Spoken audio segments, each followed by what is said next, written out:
शैतान गिरा दिया जाएगा जिस दिन आप गैर भाषा में बातें करोगे। जो फाइनेंस आपका सालों से गिरा हुआ, आपके दादा आपके बाप दादा सब कुछ हार चुके हैं, वो गिरा दिया जाएगा। वो अल्टर, वो वेदी जो शैतानी है, जब गैर भाषा शुरू होगी वो गिरा दी जाएगी। वो बीमारी जो 20 सालों से आपके पीछे, जिस दिन आपने गैर भाषा में प्रार्थना की, मैंने कहा उसका वेदी गिरा दी जाएगी, उसका ऑल्टर गिरा दिया जाएगा। जो पागलपन आपको छोड़ के नहीं जा रहा, जिस दिन ये गैर भाषा शुरू होगी, मैंने कहा वो छोड़ के भी जाएगा। ओह, आपका आमीन जितना ऊंचा। आप समझ रहे मेरी बात को कि नहीं? आप समझ रहे कि नहीं? गैर भाषा प्रकट हुई, सब कुछ चेंज हो गया। मेरी बाइबल के पीछे 87-88 प्रेयर पॉइंट लिखे हैं मेरे पर्सनल, और हर 15-20 पॉइंट्स के बाद गैर भाषा में प्रार्थना करता हूं। जब गैर भाषा प्रकट हुई तो न्याय प्रकट हुआ। आप जब गैर भाषा में प्रार्थना करेंगे, और गैर भाषा के लिए आपको बैठने की जरूरत नहीं है कि प्रार्थना में बैठेंगे तो बोलेंगे। आप गाड़ी चलाते थे गैर भाषा बोल सकते हो, आप ऊंचा नहीं बोल सकते लेकिन जीप में बोल सकते हो, बस में बैठे हो गैर भाषा बोल सकते हो। हां, आप कहीं भी बैठे हो गैर भाषा बोल सकते हो। गैर भाषा आपके स्पिरिचुअल इंजन को स्टार्ट कर देगी। गैर भाषा बोलने के द्वारा कुछ ऐसी अगुवाई आपकी होगी जो आप मांग रहे हो प्रभु से कि प्रभु मैं क्या करूं, मैं क्या करूं, मैं क्या करूं। हालेलुया। मुझे एक गीत सुनाया गया था गैर भाषा में, और मुझे क्वेश्चन किया गया ये गैर भाषा में क्या बोल रहे हैं, और मेरे को मालूम नहीं था वो गीत क्या है, किसने गाया है, क्या है। जब मैंने वो गीत सुना गैर भाषा में, मैंने कहा ये आदमी हमें स्वर्ग जाने के लिए कह रहा है और हमें तैयारी करने के लिए कह रहा है कि हम अंत के दिनों में तैयार है। सुनो ध्यान से। जब उस गीत को मुझे दिखाया गया, उसका शीर्षक था song of the end time. और गैर भाषा ऐसा नहीं है कि ये कोई शब्द बोलेगा कि जारा वरा जिला, जारा का मतलब ये, नो नो नो, ऐसा ये गैर भाषा ऐसी नहीं। आपकी स्पिरिट बताती है कि उस टाइम होली स्पिरिट इन शब्दों को क्यों बोल रहा है। ये कोई शब्द नहीं है, ये स्पिरिचुअल चीज है। आमीन। और मैंने बताया ये जो सिंगर है, ये हमें एंड टाइम स्वर्ग जाने के लिए हमें कह रहे हैं कि हम तैयार रहें। और मैं खुद हैरान था। इसे बोलते गैर भाषा का अर्थ बताना। आमीन। आप जब गैर भाषा में प्रार्थना करते हो, सडनली आपकी अगुवाई होती है जिसके लिए आप कंफ्यूज हो। आप जो गैर भाषा में प्रार्थना करते हो, न्याय प्रकट होता। जो लोग आप पे जादू टोना कर रहे हैं, जो लोग आपके पीछे हैं, उन पे न्याय प्रकट होगा और सजा आएगी उनकी लाइफ में। मैं सच कह रहा हूं। हम नहीं मांगेंगे, हम ना तो दुश्मनों का नाश मांगते, ना विनाश मांगते, कुछ नहीं मांगते, लेकिन परमेश्वर देखेगा कौन सा व्यक्ति आपकी लाइफ से जाना चाहिए, कौन सा रहना चाहिए। गैर भाषा एक ऐसा हथियार है। और इमेजिन करो आज लोगों के पास गैर भाषा ही नहीं है, क्योंकि चर्च आना एक प्रोफेटिक वर्ड लेने का या हीलिंग लेने का जरिया है, या आपको सचमुच परमेश्वर में बढ़ना है और आपको खुद कुछ करना है। आमीन। लिखा जब गैर भाषा प्रकट हुई तो न्याय प्रकट हुआ, और उसने कहा परमेश्वर ने दिन गिन दिए, और उसी रात वो मारा गया। तो कितने लोग हम गैर भाषा में बोलते हैं। परमेश्वर ने पुराने नियम में कहा मैं अन्य भाषाओं के द्वारा, दूसरी भाषाओं के द्वारा लोगों से बातें करूं। ये कोई नए नियम की भाषा नहीं, पुराने नियम में चलती आ रही, और नए नियम में अब आप भी इसके भागी हो सकते। अब आप भी इस हथियार को ग्रहण कर सकते। लिखा इसलिए अगर तू बपतिस्मा ले, तौबा करे, तो तू पवित्र आत्मा का दान पाएगा। कितने मेरी बात को समझ रहे हैं। और लिखा गैर भाषा जब तुम्हारे पास होगी और जब तुम इसे बोलोगे, एनिमी कंफ्यूज होगा। आप देखो, जो बंदा चौड़ में चल रहा था, ले आओ परमेश्वर के, कौन से परमेश्वर, ले आओ उसके भवन के सोने चांदी के पात्रों में, लिखा पी के नाच रहे थे, अपने पूरी ताकत दिखा रहे थे, शक्ति प्रदर्शन चल रहा था, एक तरह का एंजॉय पार्टी चल रही थी। वो घबरा के उसके घुटने कांप रहे थे। इसका मतलब न्याय प्रकट हो।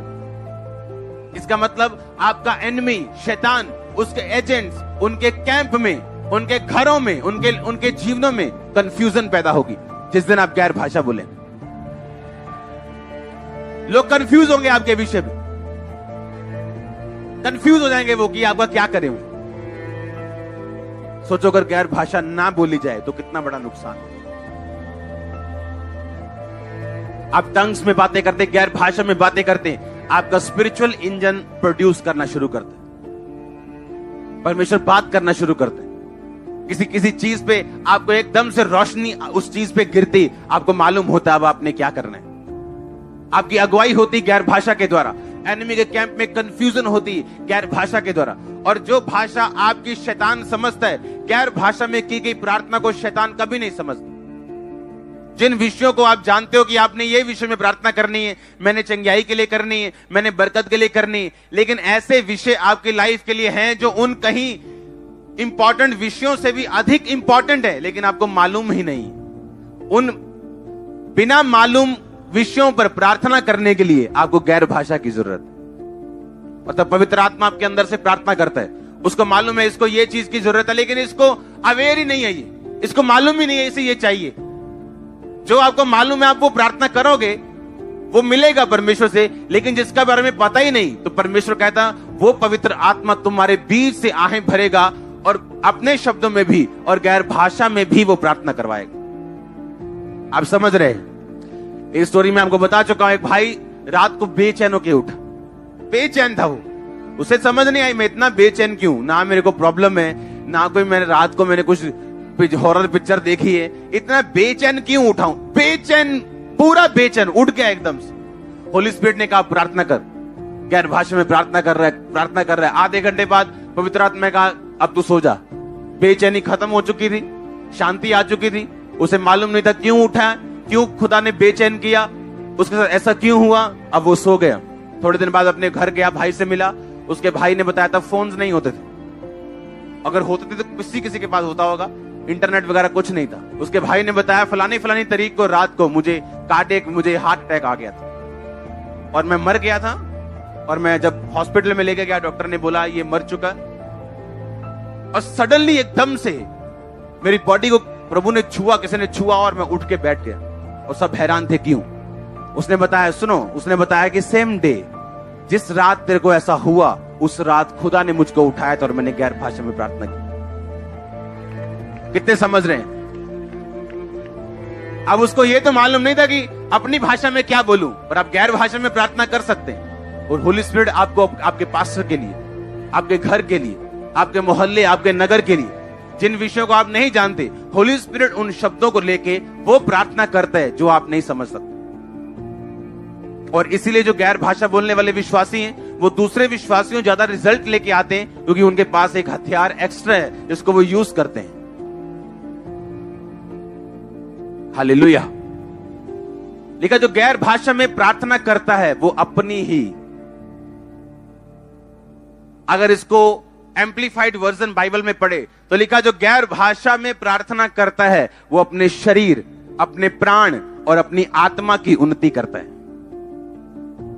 वो अपनी शरीर की भी उन्नति करता है, यानी उसका फाइनेंस, उसकी लाइफ, उसकी सेहत, उसके बच्चे, जो कुछ शरीर में। लिखा वो अपने सोल की, अपने प्राण की, अंदर जो आपका सोल है उसके ऊपर अटैक है, उसके ऊपर व्यभिचार का, चोरी का, पाप का, कहता उसको भी वो हील करता है। और लिखा आत्मिक, वो आत्मिक रीति से बढ़ता है, उसकी आईज स्पिरिचुअल शार्प होती, वो सब कुछ देख सकता है, समझ सकता है, आत्मा में अलर्ट है जो गैर भाषा में प्रार्थना करता है।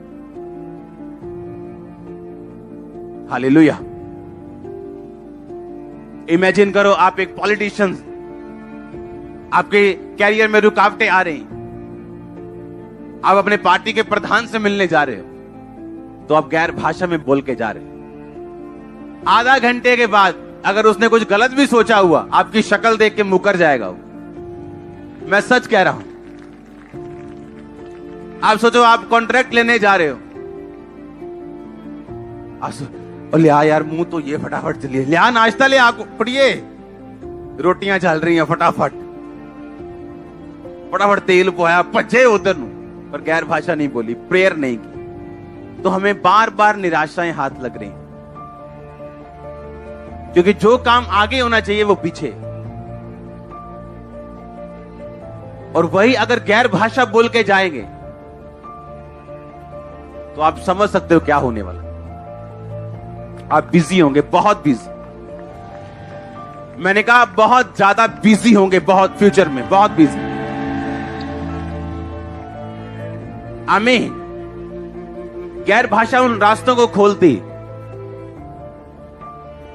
डैनियल की प्रार्थना का उत्तर शैतान ने पकड़ लिया था। आप गैर भाषा में प्रार्थना करते हो, शैतान समझ नहीं सकता इसको।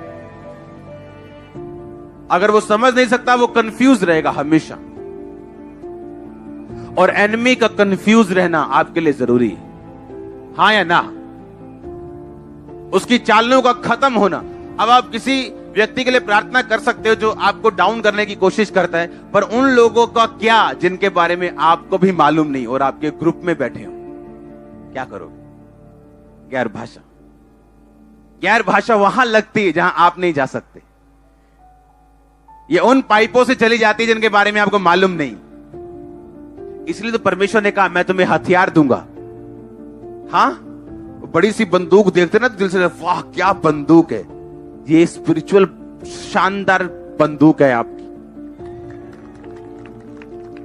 लाखों रुपए देके मिलेगी नहीं, फ्री मिलेगी, पर कहता मुझे ग्रहण कर, बपतिस्मा ले, तौबा कर, आज्ञाओं को मान, तो तू भी पवित्र आत्मा का दान पाएगा। अब सोच लो कितना जरूरी है। सोच लो जो लोग सिर्फ चर्च ही अटेंड कर रहे हैं, प्रार्थना सिंपल वाली भी नहीं तो गैर भाषा वाली तो बहुत, सोच लो वो कहां बैठे हैं अभी, कितना पीछे बैठे हैं अभी। हालेलुया।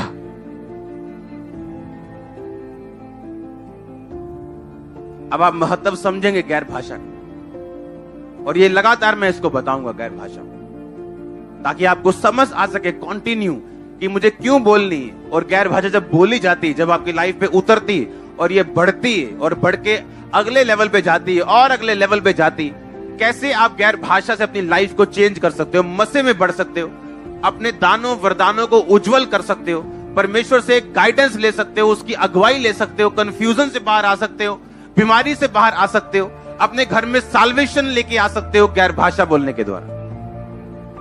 आप जानते पौलुस ने क्या कहा? उसने कहा मैं आत्मा से प्रार्थना करूंगा और बुद्धि से प्रार्थना करूंगा। अगर वो ऐसा कहता मैं बुद्धि से प्रार्थना करूंगा और आत्मा से भी करूंगा, इसका मतलब बुद्धि से यानी अपने शब्दों से प्रार्थना करना पहले स्थान पे होता और उसके बाद गैर भाषा। पर उसने कहा मैं आत्मा से प्रार्थना करूंगा, यानी जब मैं प्रार्थना की शुरुआत करूंगा तो मैं गैर भाषा से करूंगा और मैं बुद्धि से भी प्रार्थना करूंगा। क्योंकि अगर मैं यहां पे मास प्रेयर सारी गैर भाषा में कर दूं तो आप आमीन कैसे बोलोगे, फेथ कैसे करोगे, क्या कैसे मालूम होगा कौन बंदा हील हो रहा है? तो उसने कहा लेकिन मैं प्रार्थना करूंगा आत्मा से, लेकिन बुद्धि से भी करूंगा ताकि दूसरे लोग इसे आमीन बोल सके। आमीन।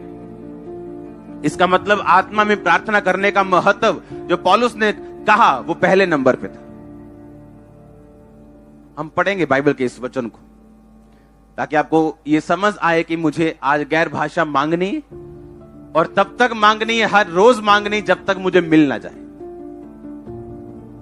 और आपको प्रभु देगा। मत समझो कुछ पता नहीं क्या होगा एक दिन मेरी जिंदगी में, मैं पता नहीं कितना रो रो के मांगूंगी तब मिल जाएगा। नो, बस अलर्ट रहना। जब मुझे पवित्र आत्मा की गैर भाषा मिली थी तो मैं कुर्सी पे बैठा हुआ था, सिंपल प्रार्थना कर रहा था, और मुझे बपतिस्मा से पहले मिली थी। बपतिस्मे के बाद नहीं, पहले, और उसके बाद मैंने बपतिस्मा लिया। ये नहीं चलो मिलता गई है, छड्डो हो उनको ही नहीं। हालेलुया। पहला कुरिन्थिया उसका 14 उसकी 15 आयत। अतः क्या करना चाहिए? मैं आत्मा से भी प्रार्थना करूंगा और बुद्धि से भी प्रार्थना करूंगा। मैं आत्मा से गाऊंगा और बुद्धि से भी गाऊंगा। नहीं तो यदि तू आत्मा से ही धन्यवाद करेगा तो अज्ञानी तेरे धन्यवाद पर आमीन कैसे कहेगा, क्योंकि वह तो नहीं जानता कि तू क्या कहता है। सब बोलो आमीन। दूसरा 14 की 2 आयत में लिखा, क्योंकि जो अन्य भाषा में प्रार्थना करता है, बातें करता है, वो मनुष्यों से नहीं परंतु परमेश्वर से बातें करता है। इसलिए उसकी बातें कोई नहीं समझता, क्योंकि वो भेद की बातें आत्मा में होकर बोलता है। 4 आयत में लिखा, जो अन्य भाषा में बातें करता है वो अपनी ही उन्नति करता है, परंतु जो भविष्यवाणी करता है वो कलीसिया की उन्नति करता है। अगर मैं भविष्यवाणी करूं, आपने देखा मेरे लिए बोला था, मेरा ये नाम कोई नहीं जानता, मेरा ये नाम सिर्फ मेरे उन्होंने रखा था, यहाँ मेरा नाम ये कोई नहीं जानता। आपने जब नाम लिया, ये काम, इससे किसकी उन्नति हुई? चर्च की। लोगों का फेथ बढ़ा कि परमेश्वर जीवित है, हाँ या ना?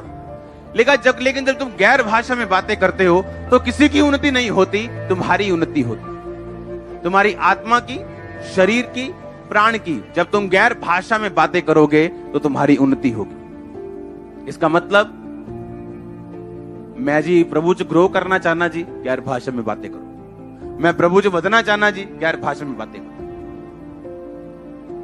मैं अपनी उन्नति करना चाहता हूं जी, गैर भाषा में बातें करो। बाइबल बोलती है अगर तुम अपनी उन्नति चाहते हो, तरक्की चाहते हो, तो गैर भाषा में बातें करो। डैनियल के पास ये थी, और कोई राज्य नहीं था, कोई किंग नहीं था जिसने डैनियल को इग्नोर किया और बच गया। हर किंग को डैनियल की जरूरत पड़ी, हर राजे को डैनियल की जरूरत पड़ी।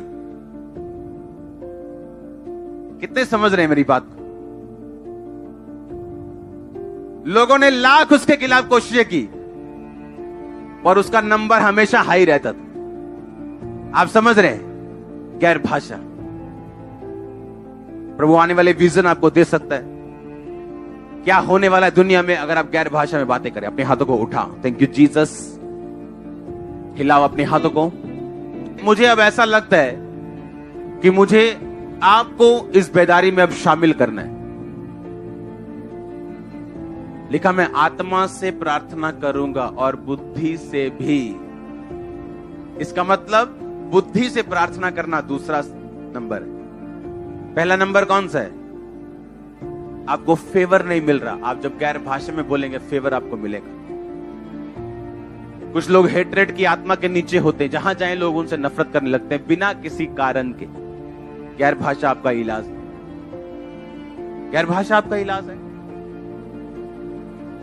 कुछ लोग जितना मर्जी कुछ भी खा लें, कुछ भी कर लें, धूप सेक लें, उनका बॉडी कमजोर रहता है। गैर भाषा चाहिए आपको। अपने हाथों को उठाओ, थैंक यू जीसस। आपने कहा तू पवित्र आत्मा का दान पाएगा। हिलाओ अपने हाथों को, बोलो मैं तैयार हूं इस दान को पाने के लिए।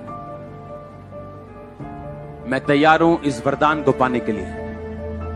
पवित्र आत्मा का दान, गैर भाषा का वरदान, मैं तैयार हूं। मैं अपनी गलतियों को छोड़ता हूं, तौबा करता हूं प्रभु यीशु मसीह के नाम में।